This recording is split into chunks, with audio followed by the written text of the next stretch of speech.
It's time for RealAg Radio on Rural Radio Channel 147 on Sirius XM.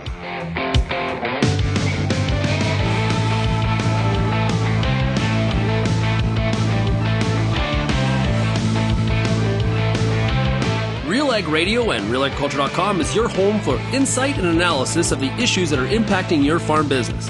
Let's get real and get connected with RealAg Radio.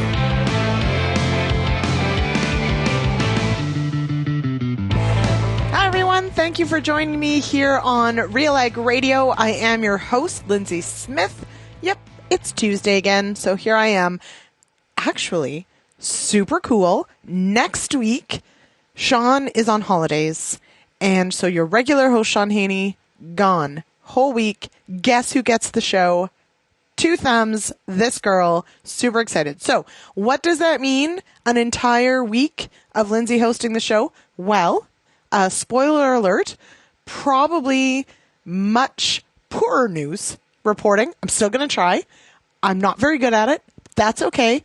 Practice makes progress. So I will endeavor to keep you up to date on all of that good stuff. But you're also probably going to notice maybe a bit more livestock, maybe a bit more agronomy. But I will endeavor to stick to the relatively good schedule of markets on Wednesdays, because of course those are very important as well.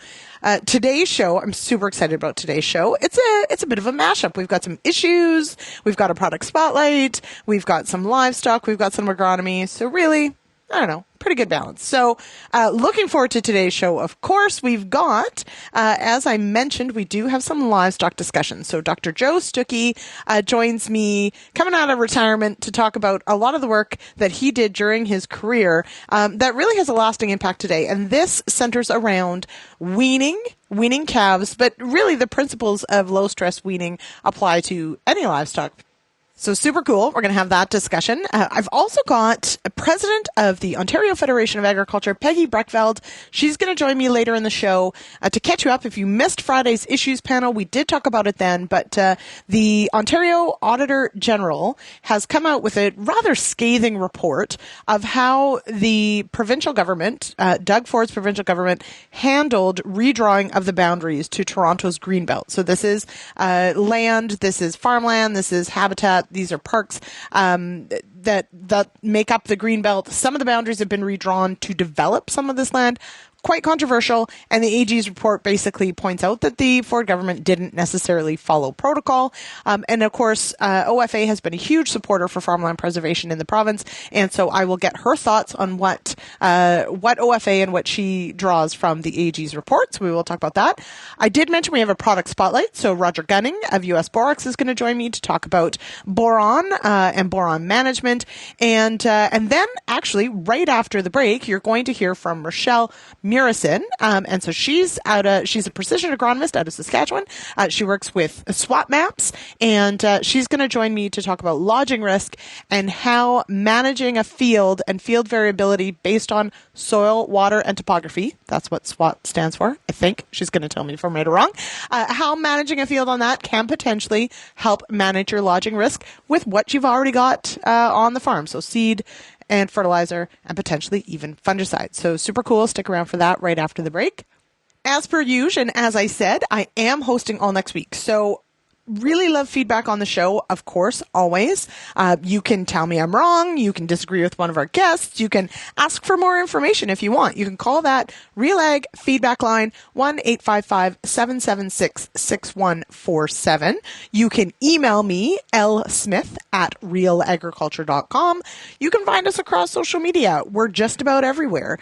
And well, we're not going to wade into the whether or not you can see links to news, although maybe next week we'll tackle that.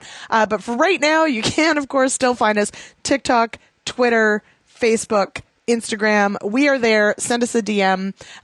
We'll find that as well. Or you can use the hashtag RealAgRadio. Okay.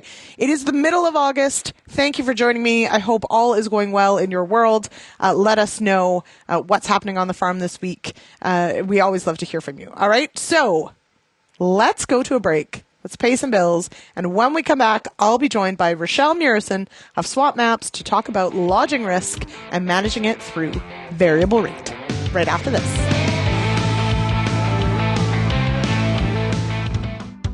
Does your N stabilizer contain an active ingredient load high enough to be agronomically effective? If not, it could be costing you time and money. If you're putting down a nitrogen stabilizer, put your trust in Koch Agronomic Services. Solutions like Super U, Tribune, and Anvil. Each delivers high active ingredient concentrations that low-rate products just can't match. Compare how imitator products stack up to agronomically effective solutions at defendyourn.ca. The Pulse School on RealAgriculture.com has everything you need to get your crop off to a great start and a strong finish. Whether you're growing chickpeas, fava beans, lentils, or peas, you'll get all the latest and best agronomic information at PulseSchool.com. A library of top-notch agronomy videos from industry experts available on demand at your fingertips. Visit the Pulse School, brought to you by BASF on RealAgriculture.com. Infuse some energy into your next corporate event, customer meeting, or conference with RealAg Radio, Canada's national agriculture radio show. Create a unique experience at your next event with host Sean Haney, broadcasting RealAg Radio live on SiriusXM, featuring exciting guests, captivating interviews, and the latest news from the agriculture community. Contact advertising at realagriculture.com or call 587-787-1795 to book your on location with RealAg Radio today.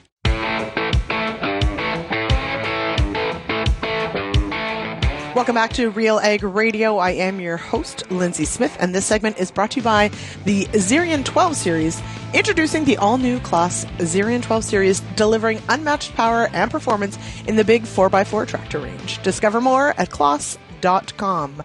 All right, joining me now on the line is Rachelle Murrison. She's a precision agronomist out of the northeast corner of Saskatchewan. Welcome here, Rachelle. Hey, how's it going? Well, it's going well. I'm pretty excited about this discussion. People know this about me, but I absolutely love agronomy. I think mapping is super cool. I love zone management of fields. And so we're bringing it all together to talk about managing lodging risk using variable rate seed, fertilizer, and potentially even fungicide, or at least asking the question if it's possible. So I'm going to start with, of course, first, you do work with SWAT Maps. What is a SWAT map? How is it different than other maps? So a SWAT map looks at soil, water, and topography information to create a map that will be used to apply seed and fertilizer through variable rate applications. So soil, water, and topography. So most people are going to be pretty familiar with soil mapping. Many would have maybe yield maps from the combine. How do you work in water and topography? What does that look like on a map? So when we map a field, when we're collecting the EC data, we grab all the water flow paths, as well as topography and elevation, and all of that data is used into making one map. Different fields have different weights. You know, some fields have a map that looks more at elevation. Some fields have a map that looks more at topography. So it's very variable by field. So that's why we're boots on the ground truthing when we are out there to pick the best map suited for each field. So now I think about, okay, so you've got slopes, you've got depressions, you might have knolls. I can think about how that might change not just, what the field looks like, but how it might perform. So how does something like, say, slope position or a knoll or a depression, how does that play into the decisions you might make on seed and fertilizer?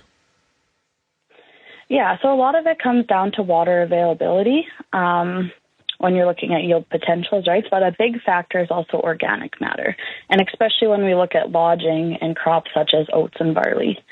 Your hills have really low organic matter, something, in the range of between 2 and 5% typically. And then your mid slopes, you get up to that. There's more topsoil, better dirt, and you're getting to that 5-7% organic matter. And then some depressions, we can get as high as 30% organic matter.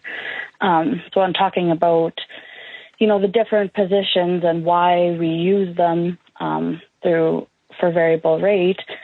Places that have more organic matter are going to mineralize a lot more nitrogen. So you do not need to be applying as much nitrogen in those areas. So now, especially when we're talking about lodging and lodging risk, right? So barley, of course, can be quite prone to lodging, but other crops too, oats, as you mentioned. And what can we do? Like, can we effectively manage lodging just with varying these three factors? Although that sounds kind of complicated, but can we manage it mostly through these three factors, or are we still looking at, perhaps PGR or something like that? I would say these three factors would be the biggest things to manage, and then there's always extras you can do, like the PGRs. And so walk me through it.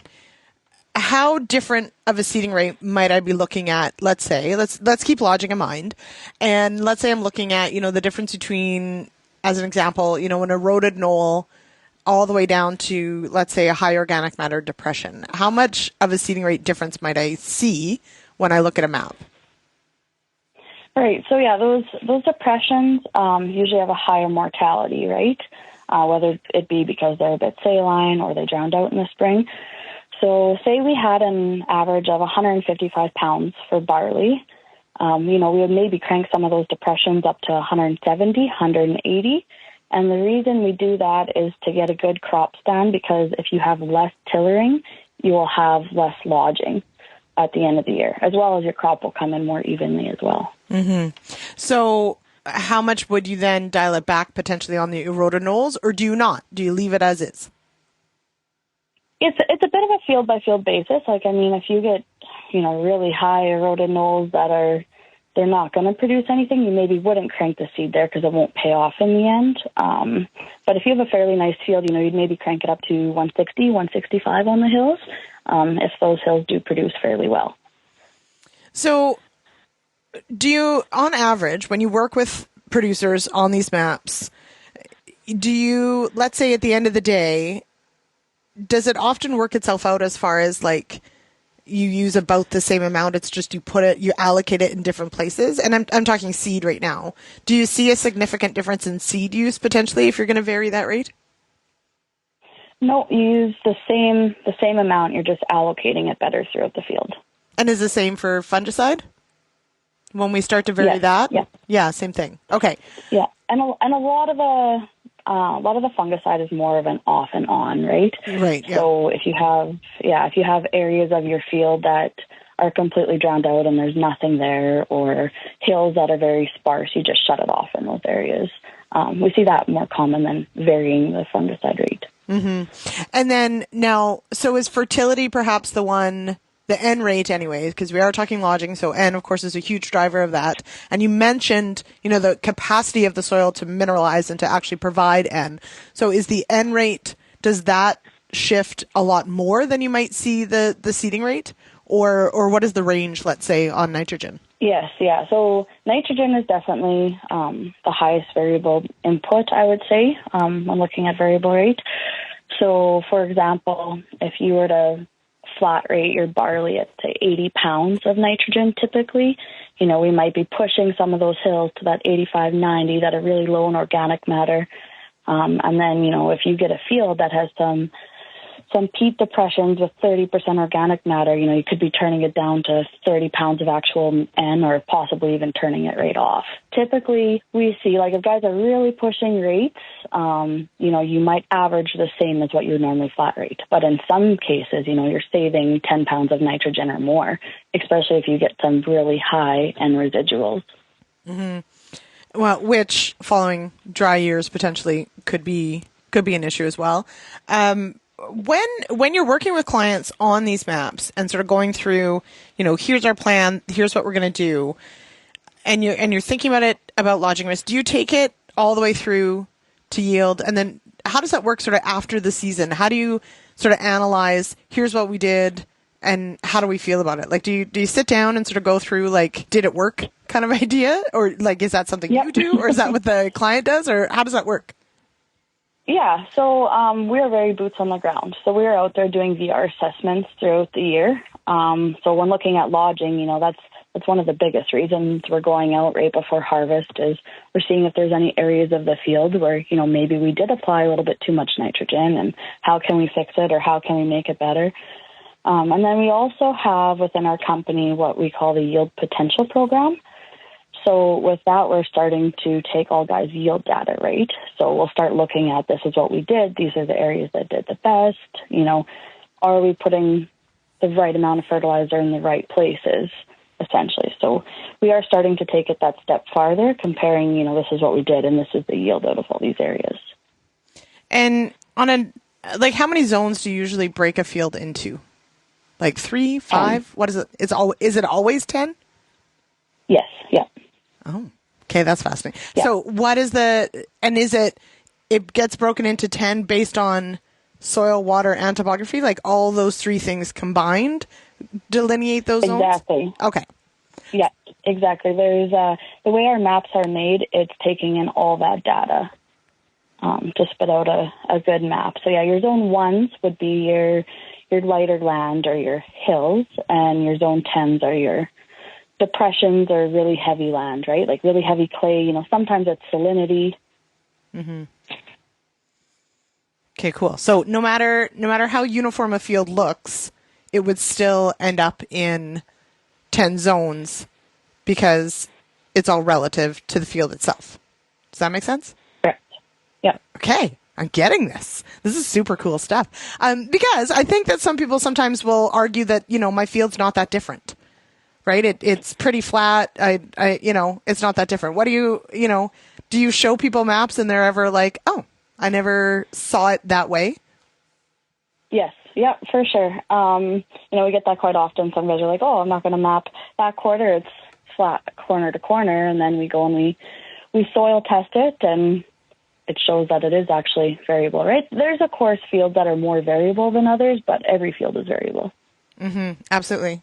I would love for someone to come and map some of the fields out here. I'm here based in Ontario. And when you say things like 30% organic matter, I just about fall over. Because we'd be happy with the 2 to 5. So there you go.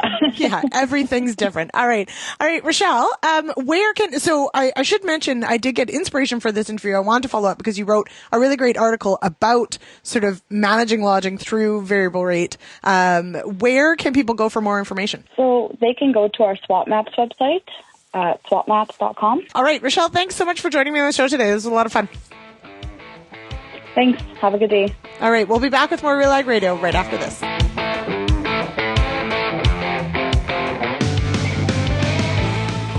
You know, there's a reason we call it the Corn School. Videos on everything from planter setup, weed control, field trial results, yield strategies, and so much more.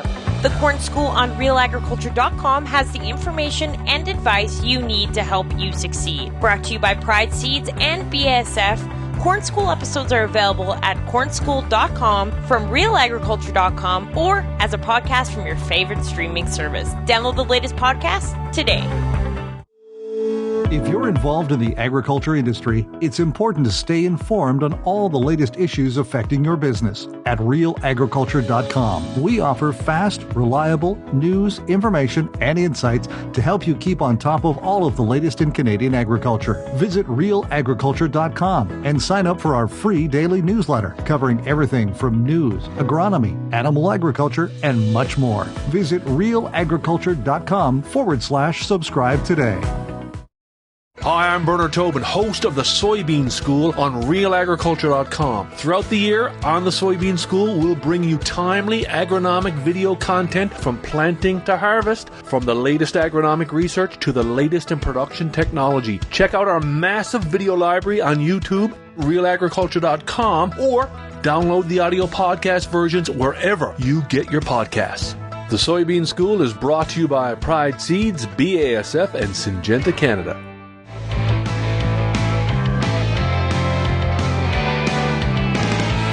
Welcome back to RealAg Radio. I am your host, Lyndsey Smith, and joining me now for today's product spotlight is Roger Gunning.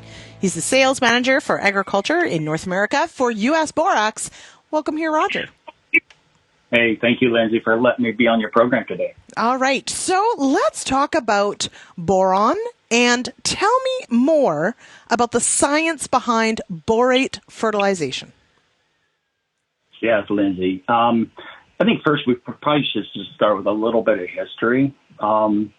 This year in 2023 will mark the 100th anniversary of Catherine Warrington's discovery. where she proved boron is an essential nutrient for plant growth and development. Back in 1923, her research helped to establish basic chemistry of boron and the compounds that we're most familiar with, like borax and boric acid. Catherine also conducted experiments on boron deficiency in crops and how it led to reduced crop yields, as well as poor quality produce. Here at U.S. Borax, we continue to build on Catherine's legacy through our own field trials on a global scale. We use today's farming practices in our trials, and we make sure to take into account regional soil conditions and climate challenges as well. So do you have a recent research example? What are the kinds of things that you're working on? Yeah, I do. So what I'd like to highlight is really a recent corn trial with one of our researchers. More information on this trial can also be found on our website at borax.com/ag. But really to focus more on this corn trial, we looked at several U.S. borax products and different applications that growers would commonly use today. This trial compared no boron to a pre-plant application of granulabor with just under 1 pound of actual boron. And then we followed this treatment with post-treatments applied between different growth stages of corn growth stages of V3 to V10 with our new liquid product, Soluble Flow plus potassium. Those rates vary between like an additional 1/4 pound to a 1/2 pound of actual boron. We found that both approaches resulted in an increased yield over the untreated block, as well as over most single treatments. And we saw a substantial increase between like 26, 28 bushels an acre, or a 14 to 15% increase over a grower standard practice. So it does sort of blow my mind sometimes how a little can make a huge difference, and such is the case with micronutrients for sure. So now this research shows the benefit of these products. What other data do you get from these trials? So it really helps me and it helps others. Doing research trials like these really help us recommend the best product and rates for a grower's application. We found in trials like I referenced here that the foliar applications of a 1/4 pound of boron, whether it be Soluble Flow or Soluble Flow plus potassium, to really be the best rate. The higher rates showed less benefit, and over applying may even be detrimental. But really, it shows just what you mentioned, that this just shows that a little boron goes a long way. So here at U.S. Borax, we want to make sure that you get the right product at the right rate at the right time for your crop. And now, where can listeners find out more about U.S. Borax and about your products? Oh, absolutely. Of course, they can always reach me by phone, 773-923-7420. Or really, if they want to just search on their own, just visit our website at borax.com/ag. All right, Roger, thanks so much for joining me on the show today. Oh, thank you very much, Lyndsey. Look forward to it next time. All right, we'll be back with more RealAg Radio right after this.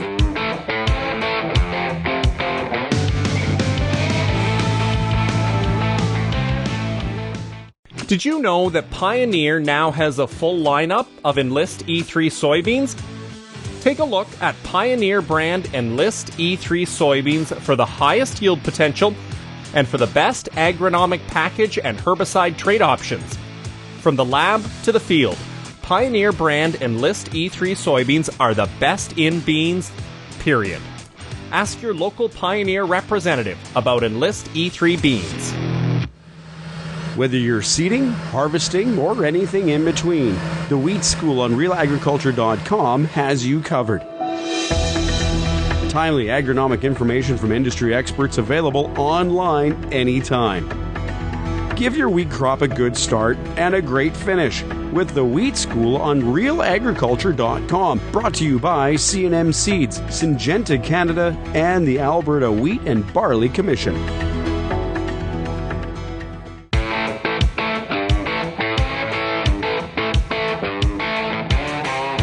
Welcome back to Real Ag Radio here on this Tuesday. I am your host, Lyndsey Smith, and joining me now on the line is Peggy Brekveld. She's the president of OFA, that's the Ontario Federation of Agriculture, and also, of course, a farmer from Northern Ontario. Peggy, welcome here. Great to be here. All right, so it's been, I don't know how many days now, but we've had some time to look at the Auditor General's report on Doug Ford's redrawing of the Toronto Greenbelt boundaries. And it was a contentious issue at the time, still is, but the Auditor General has found some pretty scathing things that occurred in this process, and would love to know, sort of from the farmland preservation perspective, what does OFA think of the Auditor General's findings? Well, certainly our position on farmland protection, whether it's in the Greenbelt or outside of it, is really well known. Through the Auditor General's report, I think it highlighted some of the things that we had said during the original consultation, which I think was Bill 46. We talked a lot about the importance of agricultural systems, and in the Auditor General's report, it highlighted some of those similar findings.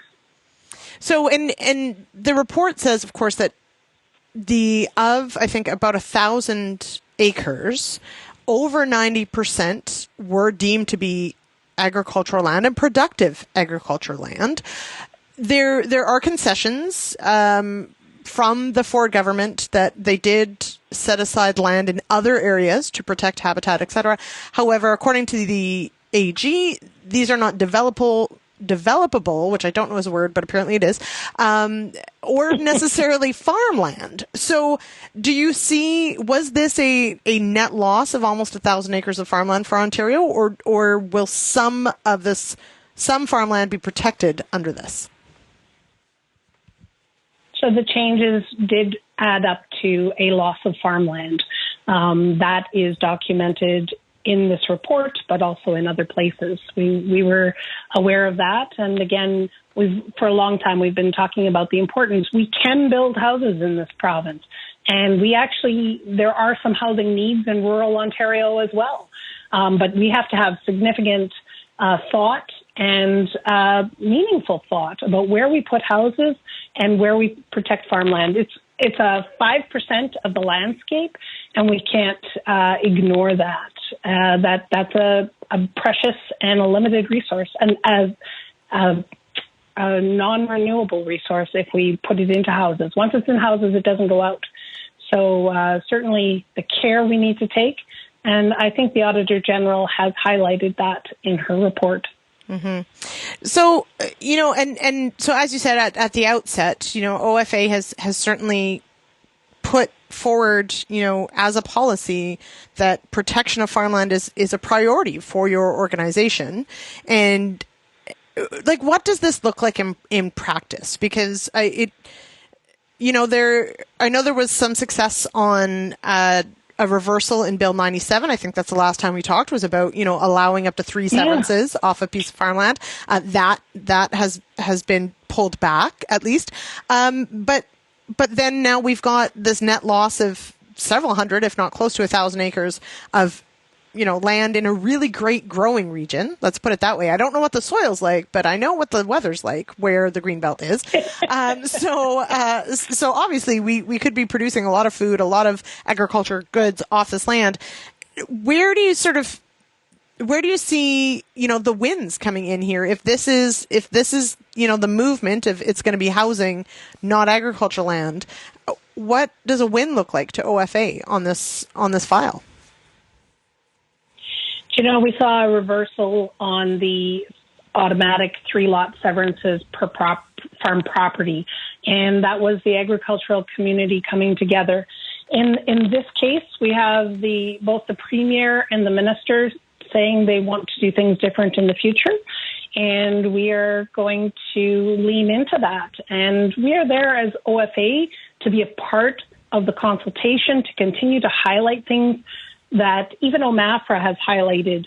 I really, when I read the report, I saw that the Agriculture Ministry staff determined the significant loss and the challenges to the agricultural system should these properties be changed in their zoning and their designation. And so I think all the tools are there. They just have to be used. And again, if the Premier and the Minister follow through with that desire to be more forthcoming and certainly transparent, and that they follow through and do good land use planning, I think there can be a win going forward. This is a very unfortunate thing that's been highlighted from the past, definitely a loss of agricultural land, but I really hope that going forward we can see this progress, because we cannot keep going the direction we are. So, and that's a key thing that was in this report, was that, you know, the process that should have been followed was not.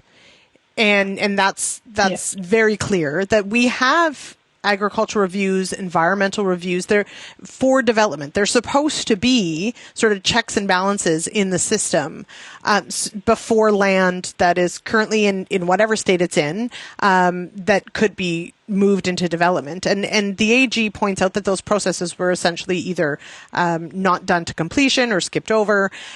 So from a lobbying perspective, if you're dealing with a government that is potentially going to sort of skip over a process, how do you stick to the way things are supposed to happen? And as you said, trying to stay part of that conversation, doing things differently. How do you still make, the policy of wanting to protect farmland known with with a government that skips over some of these boundaries? That's our continued job as a general farm organization, as an advocacy group for farming, but also as individual farmers. We have this opportunity to be engaged in land use planning decisions. At the provincial level, definitely when such big decisions as some of the recent bills have passed, being a part of the conversation, being a part of the consultations, etc., but as individuals at that local municipal level as well. It doesn't mean that every single time you get a win. I acknowledge that. But I certainly think that every time we highlight this and media highlights this, we have the opportunity to influence change and be a part of that. That's what great communication is about. And some of it's in back rooms, certainly, and very important stuff, but some of it's very much being at the meeting, being present when things happen, and presenting submissions and such. So I guess if I want to give your listeners something to go forward with, what comes out of this Auditor General's report, certainly some things that need to be changed must be changed, will be changed according to the Premier and the Minister. But I also think that it highlights for us how when we are engaged, it actually is heard. When I reviewed the Auditor General's report, I saw some of the things that we said echoed in there. And so perhaps in the flawed system that this happened in, it didn't get heard as well as it should have. It didn't make the change that was necessary. But we have the ability to continue to be a voice going forward. And again, government heard us on those 3 lot severance issue. We will continue to be that trusted voice that will say, this makes sense. Yay on your, for example, promotion of local food. And when things don't make sense, we're going to be there and say, we can do better. Mm-hmm. What do you hope, as you mentioned, sort of coming out of this report, now that it's out there, the discussion of it, what do you hope is sort of changed from this point on?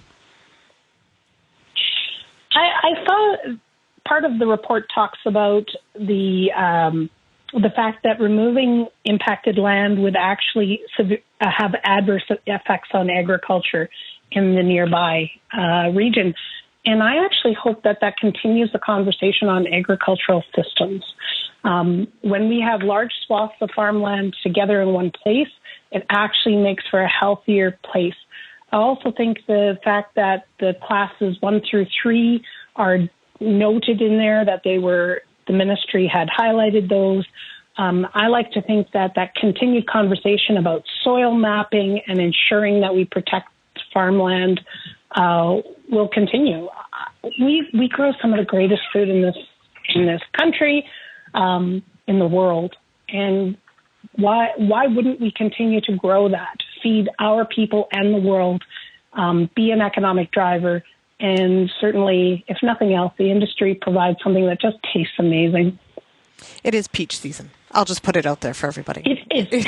It is. So I'm with you. Yeah, that's all I can think about right now. So there you go. All right, Peggy, thank you so much for joining me on the show today. Certainly, if anybody is curious, we do have a post on RealAgriculture.com. We do link to the full report by the AG there as well. So Peggy, thanks so much for joining me on the show, and we'll talk again. You bet. Take care. All right, we'll be back with more RealAg Radio right after this.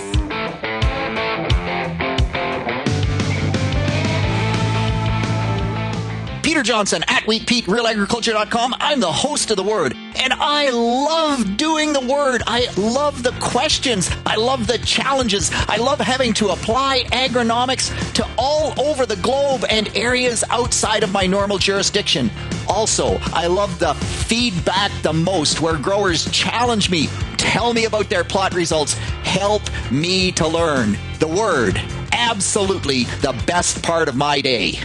Canola is more than just a pretty face in the prairie landscape. It's a big business, both here and around the world, that requires you to be informed and up to date on everything it takes to grow a successful crop. The Canola School on RealAgriculture.com has an expert library of video resources covering markets, agronomy, and more to help you grow a healthy and profitable canola crop. Visit canolaschool.com today. Brought to you by BASF Canada and Invigor Hybrid Canola.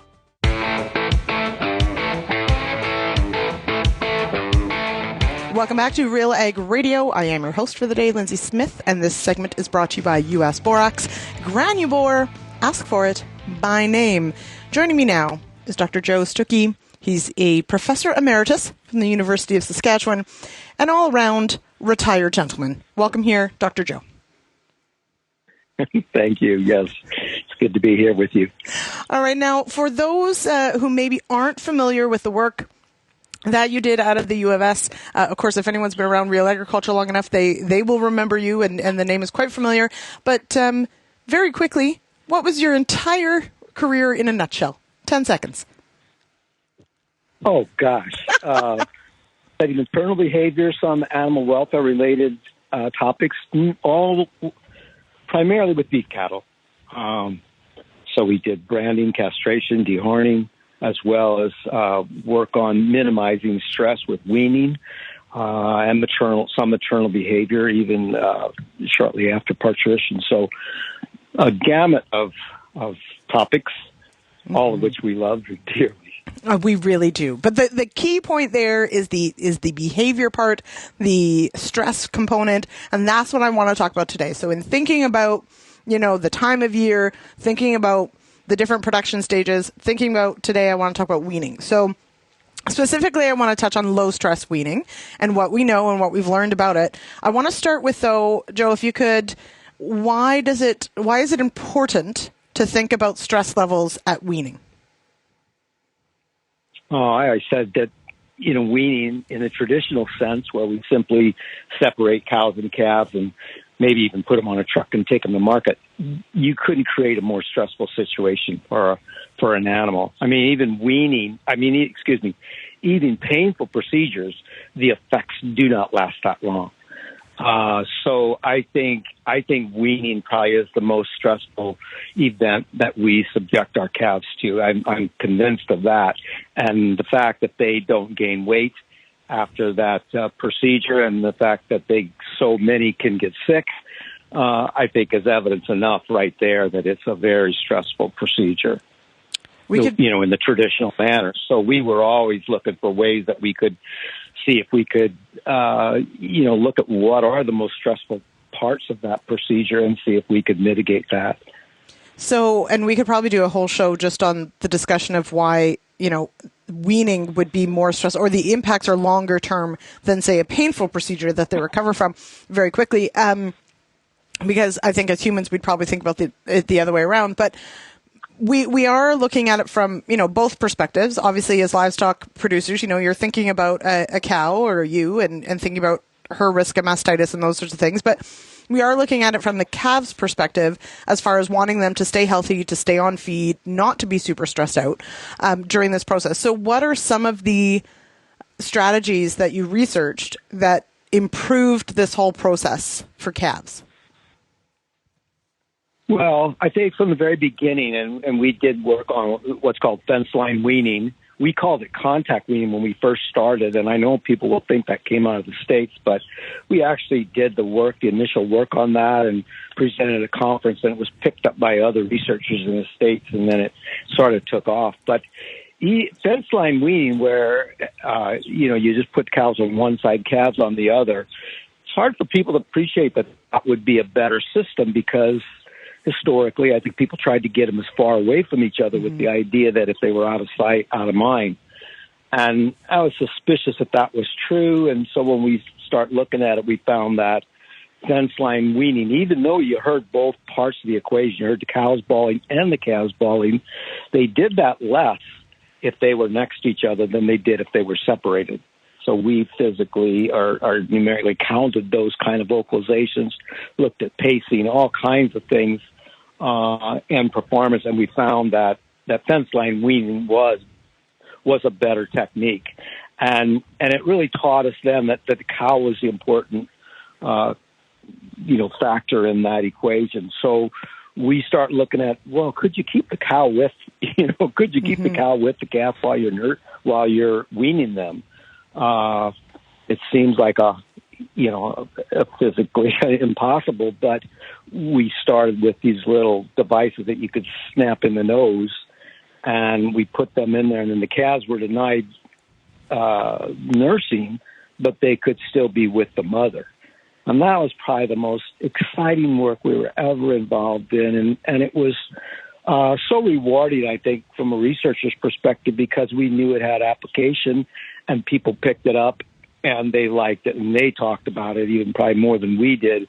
It spread sort of through the industry, and there was a lot of producers that picked up that idea and have run with it. So it's a pretty proud part of my career, I guess, and our students' efforts to sort of land on something like that, almost accidentally, in a sense. We were trying to figure out what upset them so much. Was it that they missed the mother, they missed the calf? And the only way we could figure that out is to leave the calf or leave the mother and see what happened. And we were completely amazed by some of those initial trials of what we saw. So now, for those who don't know, and what totally floors me on this is if you've ever seen these, it's basically a flap of plastic that goes in the calf's nose, and it basically stops them from being able to latch on and nurse. So they're with their mom, but they cannot nurse anymore. So they're weaned in that aspect, but they're still with their mother. Did you look at using the sort of two-stage of putting that clip in and then also doing fence line weaning, or was that not necessary? That would have come after the separation, but I don't think it was necessary. What we found is that after 3 to 4 days, and it was really cool. Some of the work that we did was in Montana at a ranch at Havre research station with the Montana researchers, and we were on horseback and we watched them. And what we found is that these cow-calf pairs where the calves were wearing the nose flaps, they were glued together. You could go out in a big area and you could see all these pairs paired up, more so than you could normally find. And so we said, wow, it really drove them close together. But after about 3 or 4 days of that non-nursing, you could see that bond was starting to break down, and then all of a sudden they were done with each other, both the calf and the mother. And so that's an important part I'd like to stress, is that process is completed in 3 or 4 days, and we typically recommend like 7 days of wearing the nose tags, and then taking them out and then separating the thing, and you got a very good weaning. Some producers, and I see the logic of it, they'd like to keep them in for 2 weeks because they would vaccinate the first time, and the vaccine label say, oh, you need 2 weeks in between. So they'd vaccinate when they put the tags in. They wanted to hold them like that for 2 weeks, run them back through, take them out and vaccinate again. The problem with that is that you get a higher instance of loss. There's always some that lose, and you start to get cheaters. It's funny how they can, as those tags become loose or sloppy and they learn how to manipulate them, they can go back to nursing. So, and the cow would let them, even though they had nursed for a week. So I think you wind up sort of counteracting against the handling and procedure if you leave them in 2 weeks. I'd never recommend it. And it's just, but it's tempting to do that.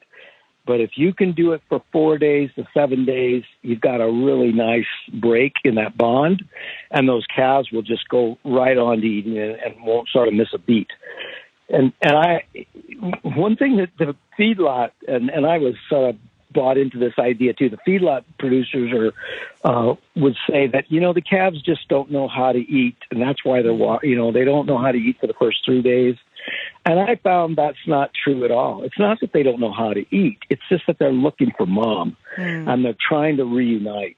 And even you say, well, they're changing feed, and that's true too. That's a novel feed is a little harder to get started on.